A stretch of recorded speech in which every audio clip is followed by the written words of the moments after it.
Hello, Vineyard Worker, Trinity, Tim, EK. Hi, everybody. We're from all over the USA today and Dublin and Belgium and lots of places. Welcome and peace, love and light to Not Church, mysticism in the Bible. No doctrine, no dogma, no Bravo Sierra. Community Shaktipat. Energy transmission among us because we have the light within us. And when we gather together, there is more of it among us, and we're able to speak to each other in energy transmission from the heart of our souls. As there is light in Taoism, Hinduism, Islam, Judaism, and many others, there's also light hiding inside the Bible. Christian mysticism is a rich tradition of communication, of mystical truth, whose meaning has been lost for centuries, hidden in the books, and hidden in the heart of the human being where it always lives.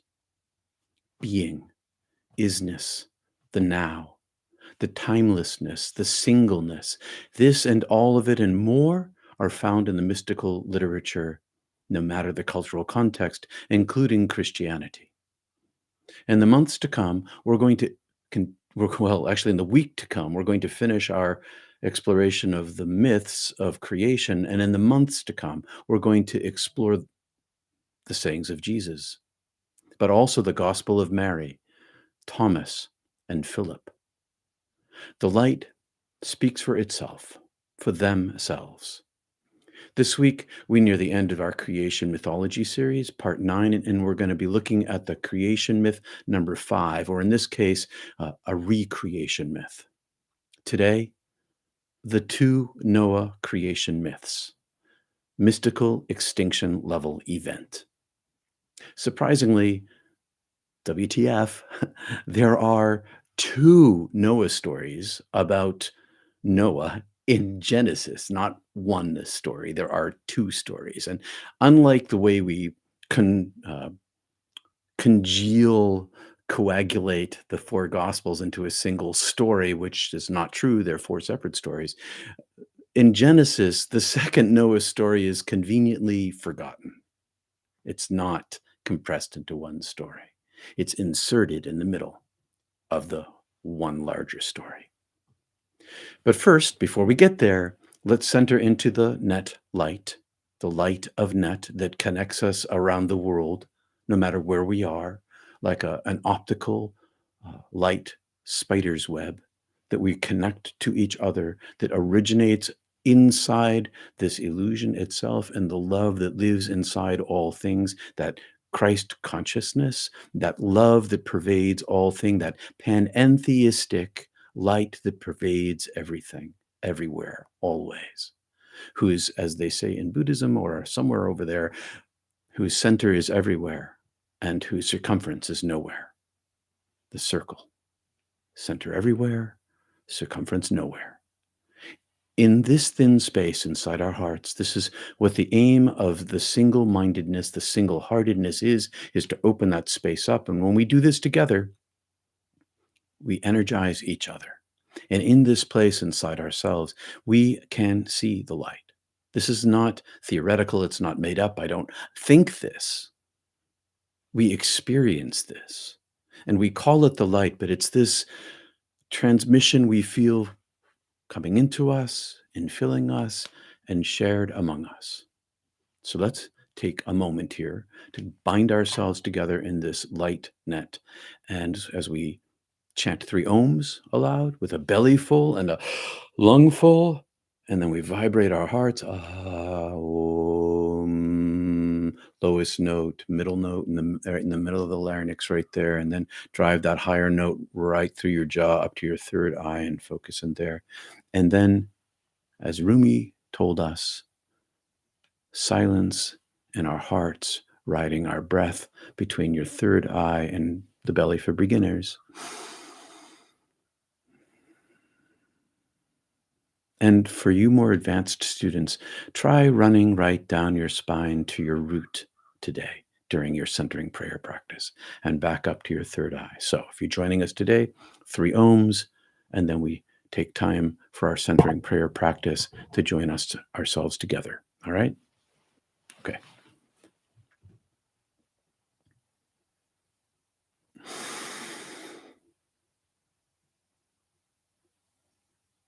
Um,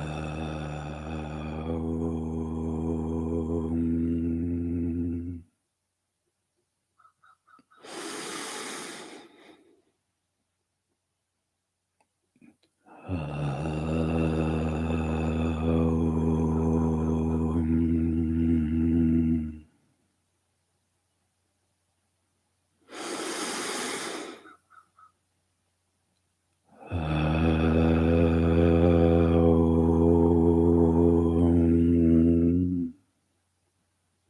Relax. Centering practice. If your mind wanders, return to your chant.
The two Noah creation myths, mythical extinction-level event. The two Noah creation myths, WTF, why did nobody tell me when I was a child?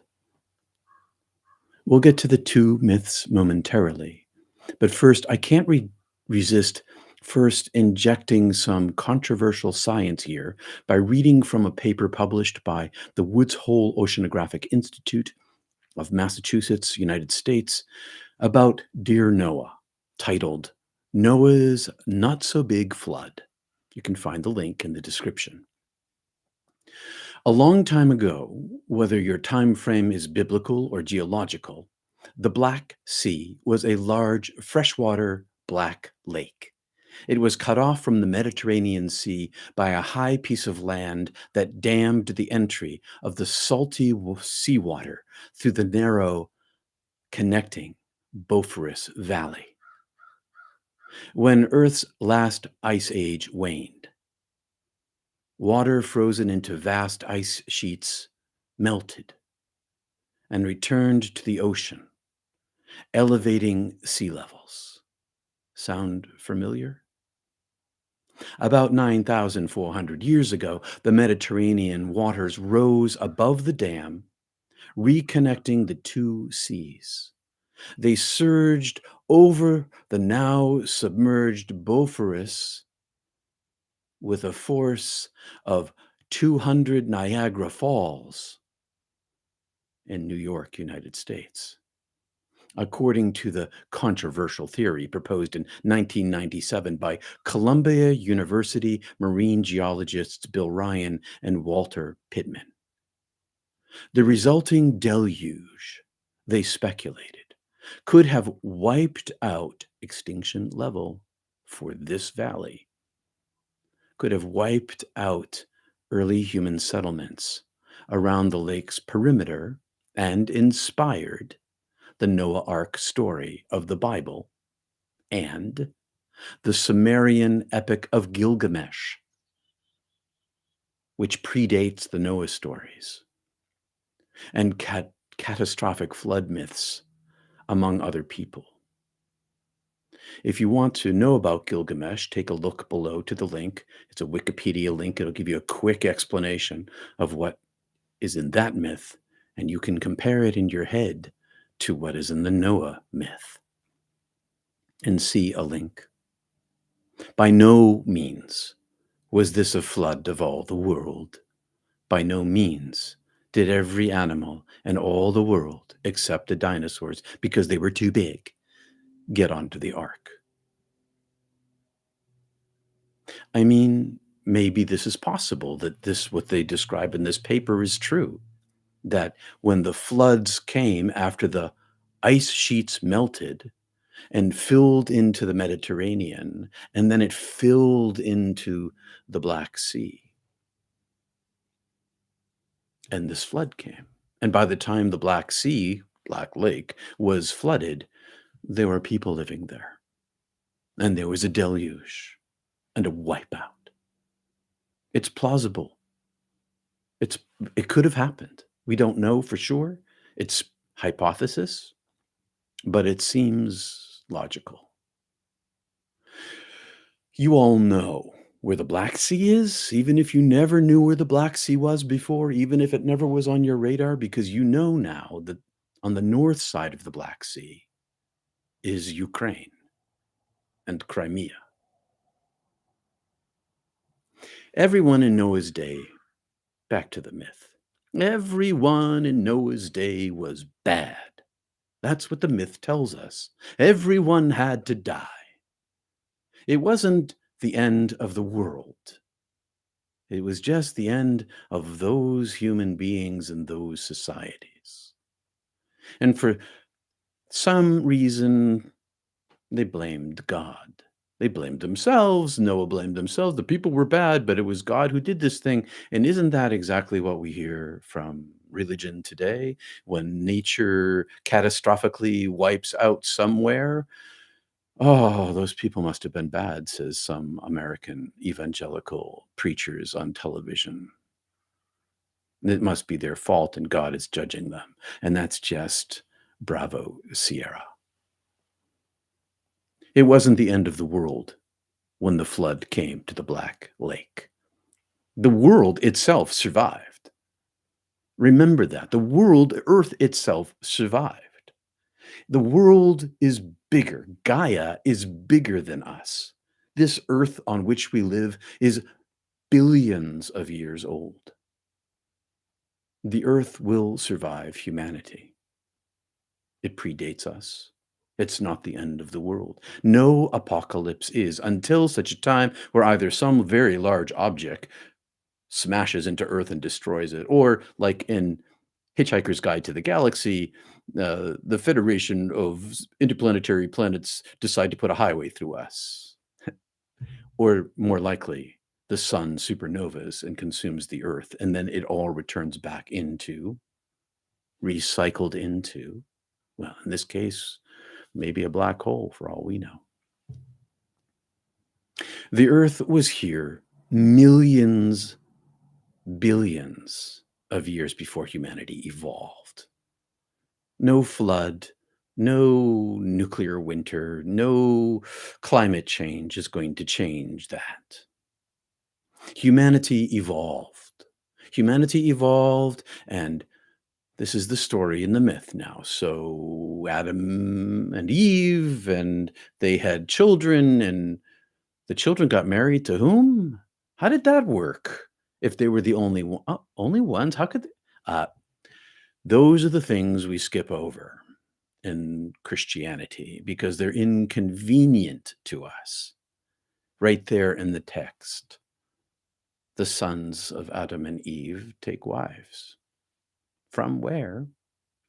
Anyway, humanity evolved. They took wives, and wives took husbands, and they made babies. And more and more and more we filled the earth until this valley is full of people. And God the Maker looks down and doesn't like what you see down there. We don't like what we see down there. We don't like what we made down there. Somehow this flaw that we built into all these things, it's kind of gone awry. God looks down and says, I'm doing a do-over. I'm taking a do-over. I'm going to do this again. And we know that as a mythical cleanup job, Noah's flood was a failure. The divine did not solve the problem of the broken-hearted nature of humanity, the dual nature of humanity, the two parts of us, the human and the soul, which are integrated. I need to let you know that my soul lives inside my body. They are integrated together here. They are.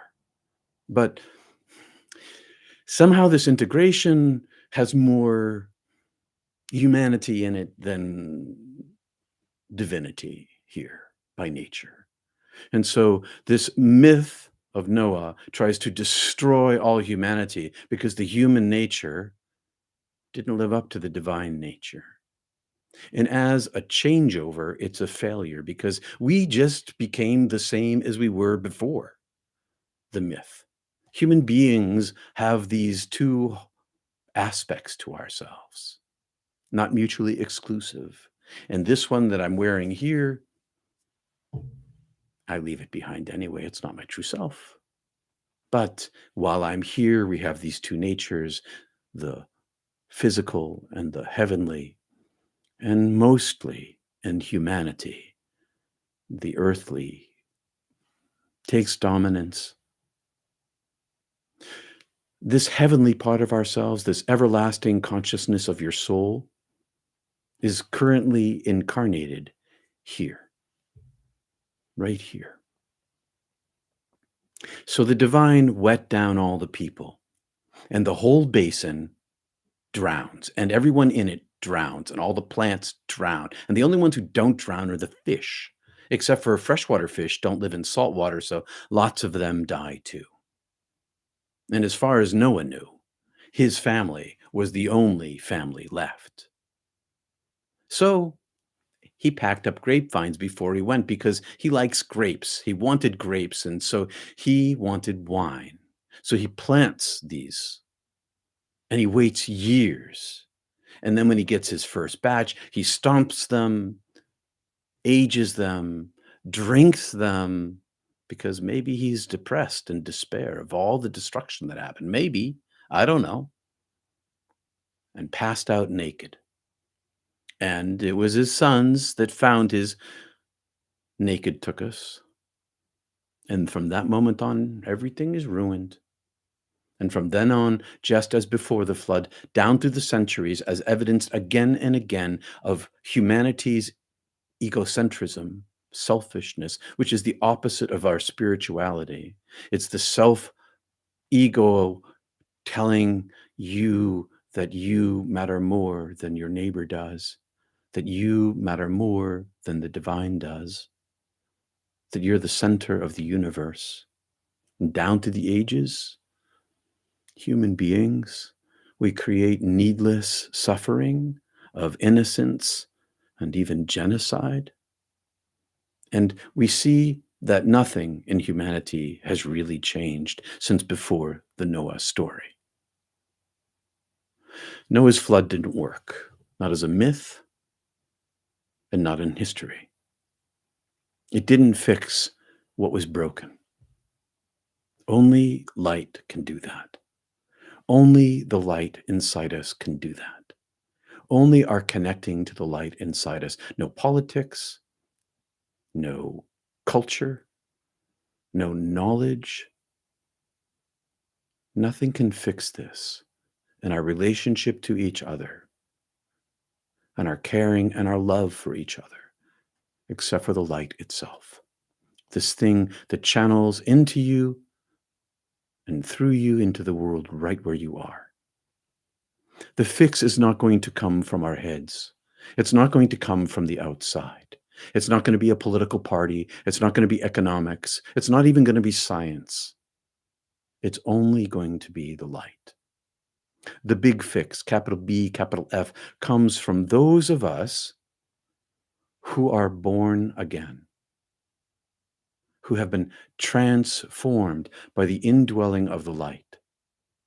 Using Christian language, I've been born again every single time I've had a near-death experience. In every single one of my mystical experiences, a new identity emerges. If you've been visited by the dead, a loving dead one, after death communication, A deceased loved one comes to you in your grief, you are transformed by this. And all mystical experiences like that.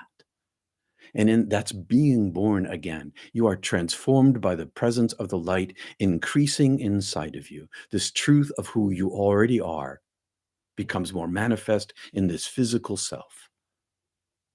And then as it channels into you, it channels into the world, in your life, because in your actions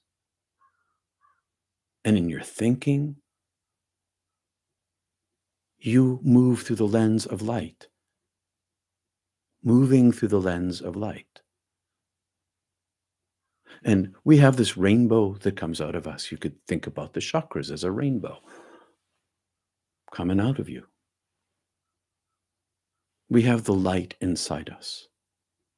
This light inside us is more than just visible light. It's the divine presence living in us here and now. There are tens of millions of us around the globe, light carriers and light workers, all of us plugged into the light net. And finally, it's time for us to connect to each other. And we're doing that here through our connectivity to each other in our small community. And we're doing this in the large community of light workers and light carriers, all plugged into the light net through the divine self. It connects us across, but primarily this light net connects us to the divine above us through our own higher selves.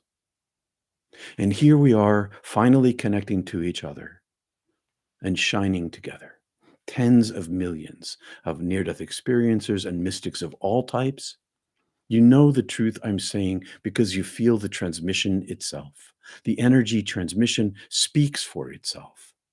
It doesn't need my words or my thinking. It doesn't need mythology.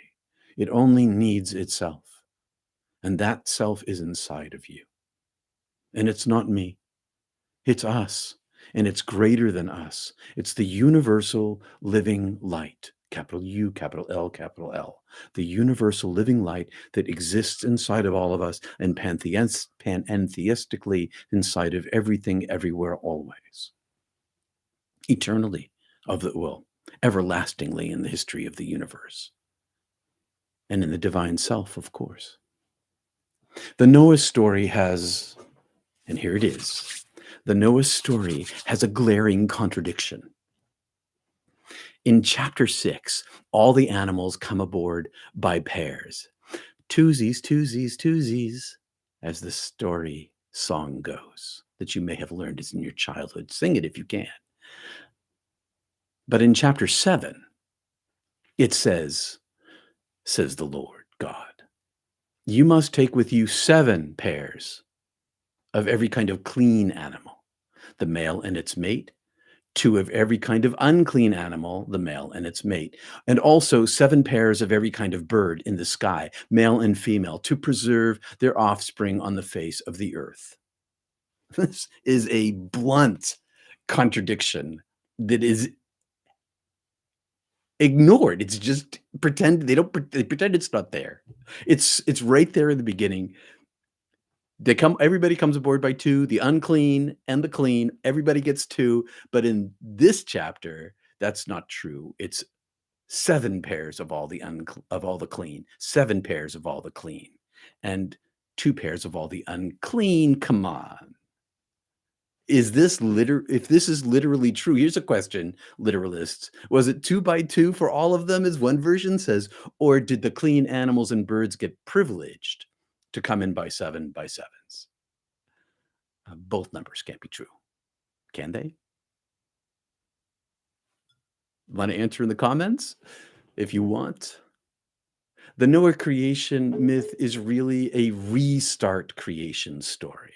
So we have Genesis 1 and Genesis 2 and the Revelation 22 and the prologue of John as 4 creation stories in the Bible. We've talked about those. And then we have 2 recreation stories. And this is one of them. This is a restart for humanity. It's a recreation. Humanity gets a do-over and, it doesn't really work. And the second chance, this is our second chance to find the original goodness within us. The divine says, "Oh, you're not doing such a good job down there. I'm going to wipe everybody out, have a remnant people. And from those remnant people, we're going to see if we can get the people to find the original goodness."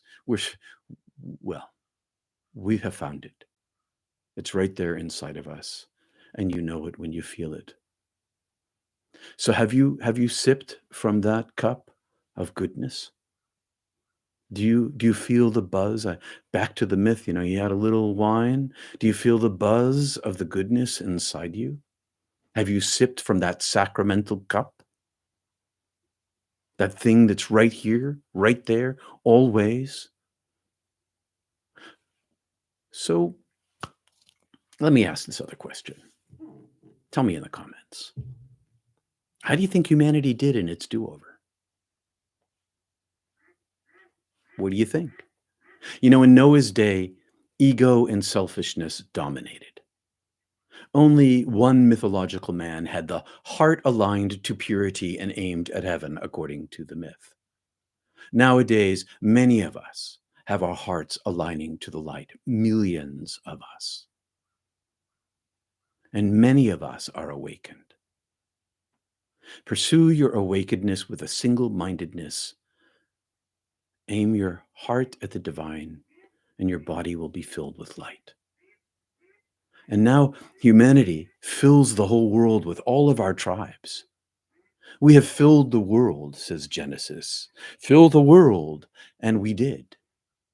And we've subdued the world, and we misunderstood the command in Genesis. And now we're shoulder to shoulder, tribe against tribe. And sorry, Nova, sorry, Rainbow, sorry, Ineffable. The promise of the flood, never again I send you a rainbow, never to flood you again. Well,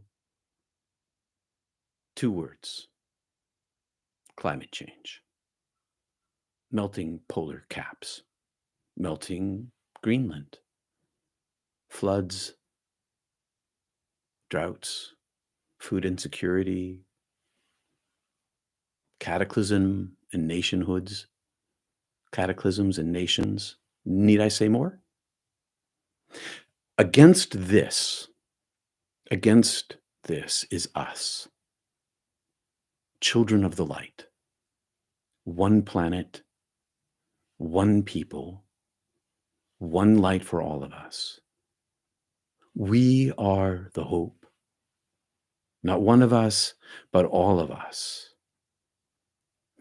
And it's not always flowers and rainbows. Sometimes it's loving your enemy while wishing, hoping, and praying that the free world stops the current antichrist of selfishness, leading so many into darkness. Sometimes it's not just pie in the sky, it's living on the ground.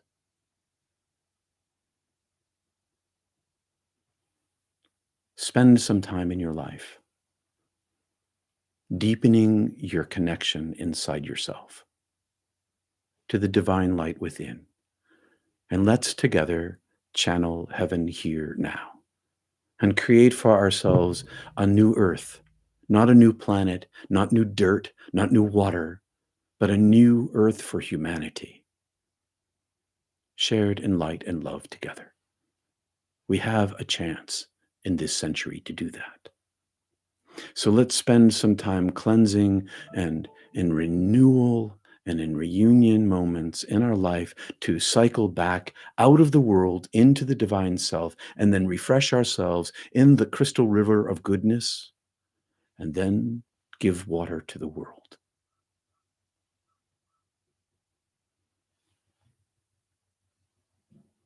The Noah tragedy didn't change humanity.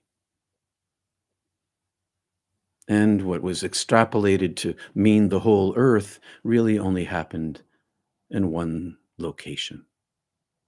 Sure, of course, there have been other floods elsewhere in the world. That's true. And at the end of the last great glacial age, there must have been many floods. And it's been mythologized. But what matters most is the water that flows inside you from the crystal river, from the being in heaven, the divine self, the source of light and love, that may bring a flood inside you. May you flood to overflowing so that all of us may drink of the living water itself and give humanity a chance to be nudged into a humanity of one planet and one people. There is hope in the world. There's great hope in the world. And next week, we're going to end this creation series. And the title tentatively is The Great Global Awakening and the Tower of Babel. Our final look at creation myths. That will be a recreation myth. Thank you, Mary S., for the super chat gift. I appreciate it. I want to thank you and all of you, and thanks to the beloved, that we're still here on every Sunday morning. Week to week, your gifts of encouragement literally keep me going. In this way, I am a literalist, and I thank you, and I couldn't do it without you. And I keep it free. I don't erect paywalls. I don't have membership, even though YouTube encourages me to, because the light belongs to everyone. All my life, I've been giving it away, just as the ineffable voice instructed me to. PayPal, Patreon, use your card, thanks. And also, I'm available for spiritual conversation and mystical counseling. Can help you integrate your experience into your life. And it's all of that's by appointment, and all of it is at peterpanagore.love, peterpanagore.love. At the top of the next hour, please join us for our international mystical conversation at Mystic TEA Salon. Links are in the description. Humility and kindness are our rules at Mystic TEA. I want to thank you all for spending your Sunday morning with me, or Sunday afternoon, or Sunday evening, depending on where you are in the world, or if you're watching this later. Thank you for spending your time with me. This divine light is timeless, and the transmission it sends, it comes to you whenever you watch it, wherever you are. So please like the video.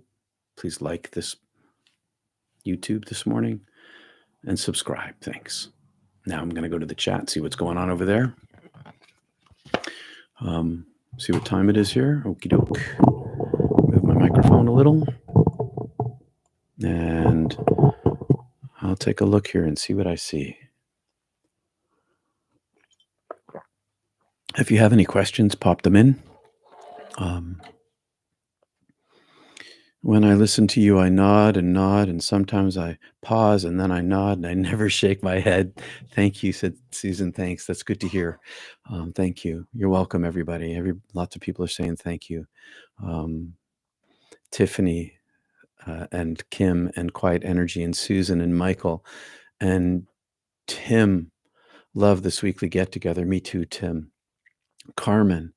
Looking forward to the next talk on recreation. Hey, Carmen, if you're coming to Mystic TEA Salon, you want to start us out with a song this time, a couple minutes into it, once we have a little chat, maybe. Kristen, you grasp for hope, and so do I. I grasp at hope. I saw a beautiful purple orb over you during centering prayer, Mary. Oh, well. I guess your eyes weren't closed. I was sending up. Okay, so I don't usually use my crown chakra, but I was definitely, that's what I was doing today. I don't usually do that. Not when we meditate together anyway. Yes, Judith, I agree. I think that these are times that are pushing us to evolve or else. All right, so I'm going to skip back up a little bit here and pick up some of the conversation that was going on before. Oh, let's see. We've got people in Salinas in North Carolina, Pennsylvania. Hi, Sue. iLawyer. I was saw you were soft and bright. Thank you. I'm not sure when I was, but thanks. Uh, Good morning, Lynn in Arkansas. PLR. Happy spring to everybody. I'm glad you're here. Freetness in Cleveland. Hugo, thank you, Peter. Brilliant observations. Inconvenient truth. Yeah, it's an inconvenient truth about those contradictions, too. Thanks, Hugo. Great message today. Um, Thank you very much. Appreciate that. I'm going to say thank you, Susan, very much for that. That was nice of you to give to Super Chat. Thank you. Going back to where I was, thank you, Hugo and Buba. Great message. You're welcome. Ruth, the light is knowledge of the true self. Ruth, this is totally, that's it. That's all that needs to be said. The light is knowledge, noetic knowledge of the true self. Noah's story didn't work out. Only our inner work will do that, says Carmen. Yep, only our inner work have to face our shadow selves. That interpretation is so useful to many of us. Thank you. Thank you very much. And thanks, Kristen, for this gift. I appreciate that very much in Super Chat. I'm skipping back up again. And Kathy F., yes, Ruth, you are not just the body and mind complex. No, we are not just the body and the mind. We're not even primarily them. That's just how they want us to think. Lynn, this interpretation of the biblical flood makes sense to me. Good. Made sense to me too. I mean, it's a hypothesis. This thing that I read from the Woods Hole Oceanographic Institute paper, it's a hypothesis, but makes sense to me from what we know of geology and history, geological history. And thank you also to Quiet Energy for the super chat this morning too. I appreciate that. Skipping back up again. Be bright. Know that I love you forever, Tamara. Thank you, Tamara, and I hope all's well with you. You've been in my thoughts and prayers. I know that's not been easy. Everything is connected. Everything is divine. Everything is connected. Everything is divine, says Tamara, and it's totally true. Tim, don't forget to thumbs up, right? Like the video. Thank you. It really does help. Thank you for saying so. Freetness. I have an older brother who believes the earth is 6,000 years old. I wish he'd go to a fossil study once a week with the Bible study. Oi, yeah. I know. I know. My expectation is this, Freetness. If humanity survives the next couple of months and we don't blow ourselves to kingdom come, science is going to, well, prove to everyone that the planet is not 6,000 years old, even those who struggle with that idea now. It's just going to crush literalism under its heel. It's already happening. We know too much. We're too educated. We know. Oh, well, no change in his mind, probably. Judith, 7 pairs ensures genetic diversity. Yes, I'm glad you brought that up because that's exactly true. 7 pairs ensures genetic diversity. This is, they weren't so dumb back then, even in their myths.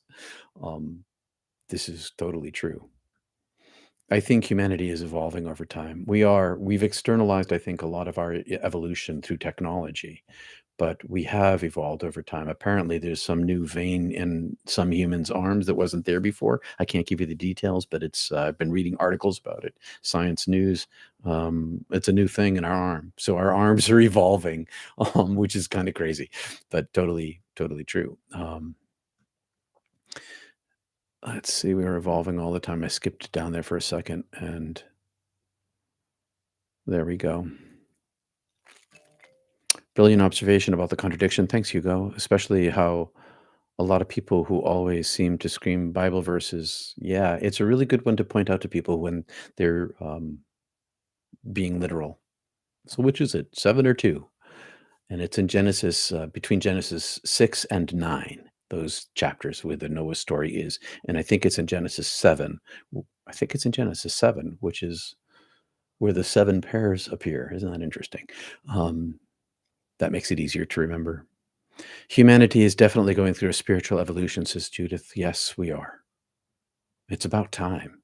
If not now, then when? If we don't do it now, then God help us.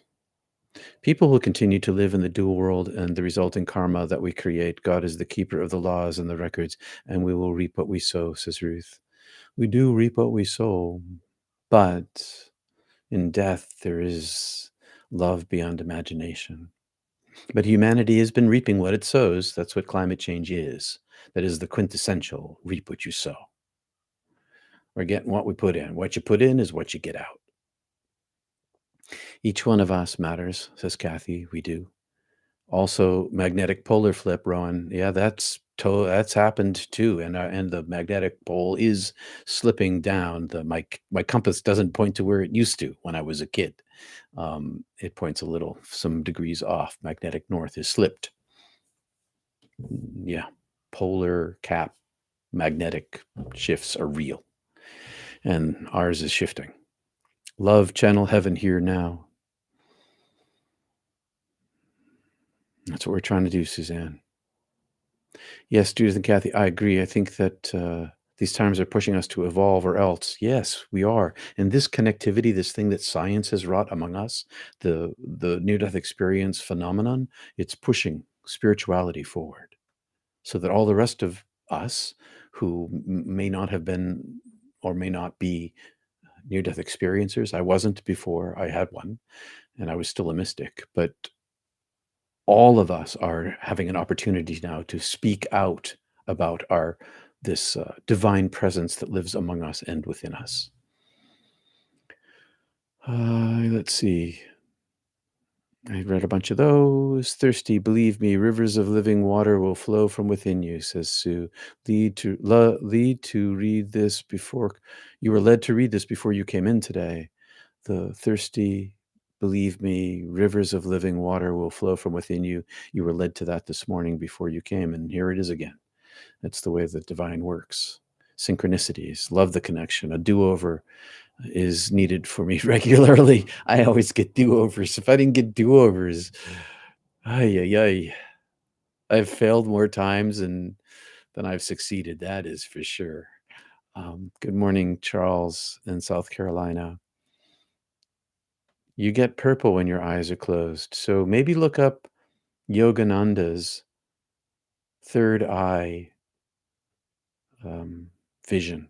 It's purple with a golden ring around it. It's the indigo eye. It's what you're supposed to see. It's what people do see. It's what I see. It's what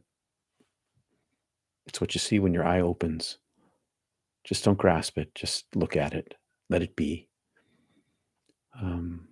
My eyes were closed. Third eye vision.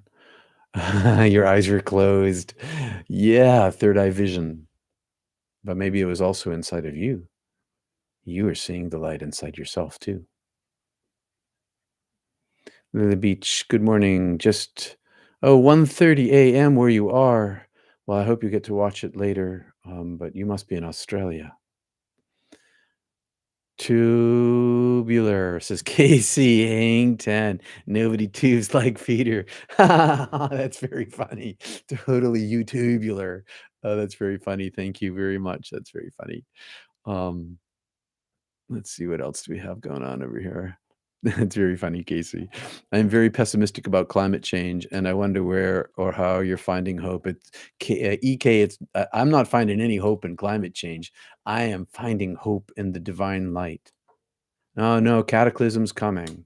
But cataclysm is what crushes cultures, and cultures can then recreate themselves. So there's a coming thing. It's coming.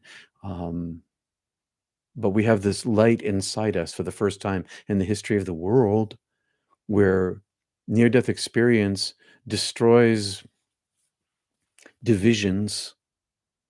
Muslims, Jews, Jains, Zoroastrians, Hindus, Buddhists, shamanistic, atheists, agnostics, Christians.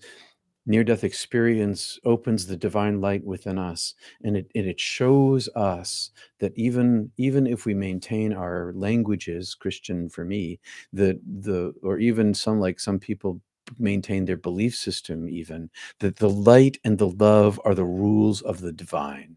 And because that's true, it's transcultural and transreligious and transhuman. First time in the history of the world, we can all agree on the light itself. I mean, mystics have always done that. But now, so many of us, my hope isn't in climate change at all. My hope is in the light itself. So many of us, we have work to do. It won't just do it on its own. We have to birth this into the world. That's what our practices are about. They birth the divine inside us. They make more room for the divine inside us. And then we channel this into the world, the light, the heaven here now, through our own hearts. We become portals of light from the higher frequency dimensions into this more dense human world. We are the hope of the world. We are collectively the hope of the world. The second coming of Christ, if you want to call it that. Collective coming inside all of us. There was a huge flood out here 200,000 years ago. That 20,000 years ago. That's totally true, David. I'm glad that you brought that up. So out in the middle of the United States, that whole place was flooded 20,000 years ago. When those glaciers melted, there was flooding everywhere. There are in the United States, in the middle of the United States, at high levels up from sea level, they find seashells. It's the way it was so many thousands of years ago. We have a sacred scripture older than 6,000 years old. I'm not sure what you mean by that, Susan, but I'd love to hear. I'm sure that there are.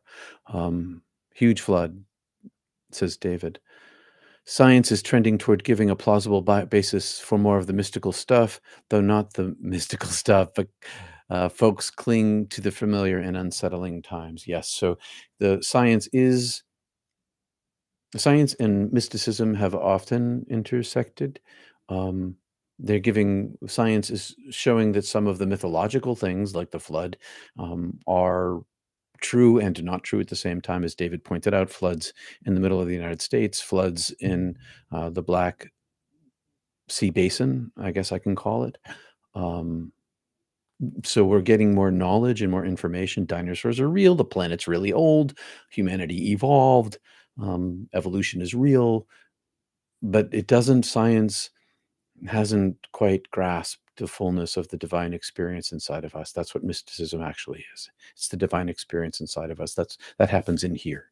And we can love science and love knowledge and still have this experience. Because scriptures, wherever they're from on earth, they're always metaphorical. All mysticism is metaphorical. It doesn't explain the thing itself. It points us to it, like a finger pointing at the moon. But it happens inside us and between us, but inside us.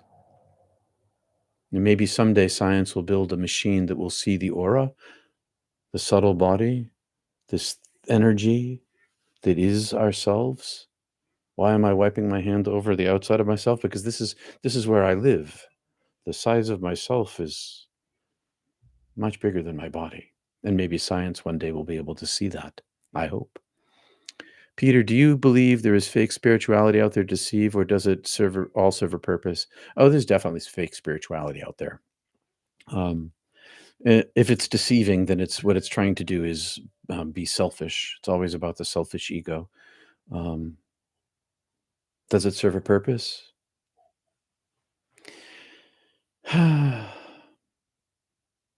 It serves the purpose of the ego that's perpetuating it, that's for sure. I don't know the answer to that question. I know that I focus only in the light, and there I find my salvation. I need nothing more.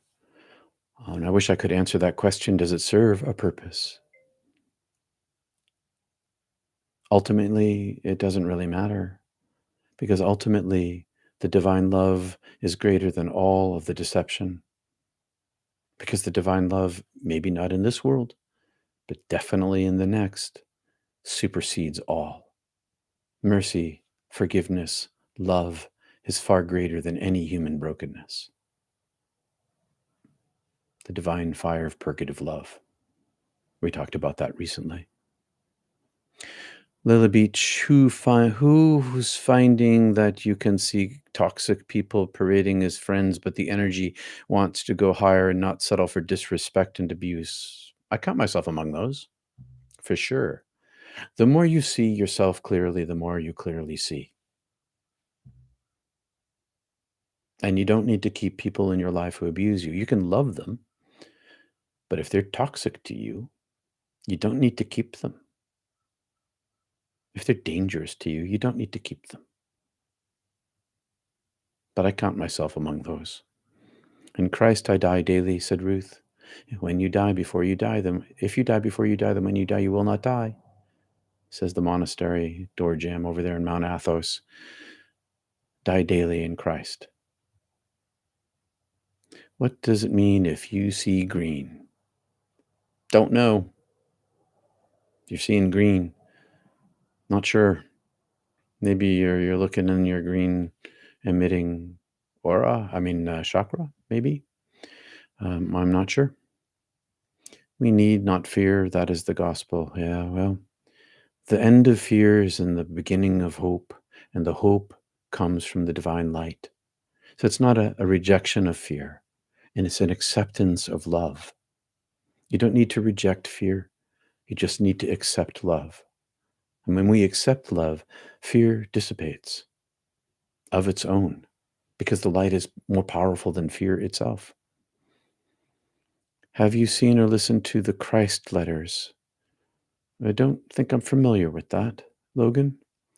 I really starting to feel no matter what each of us find a moment is exactly what we need. We are the one that labels it. I'm really starting to feel no matter what each of us find in a moment is exactly what we need.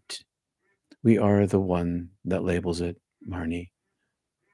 And if you just be inside yourself, when your emotions arise, you can see that they're not yourself and don't need to grasp them, but learn from them and face the shadow side of yourself.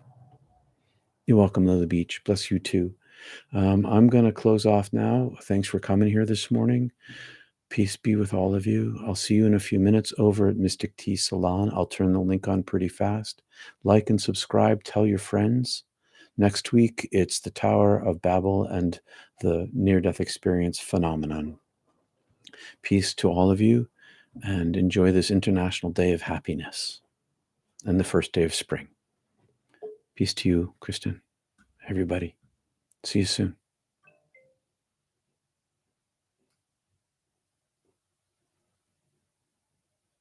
Charles, before I go, come to Mystic Tea Salon, talk it over.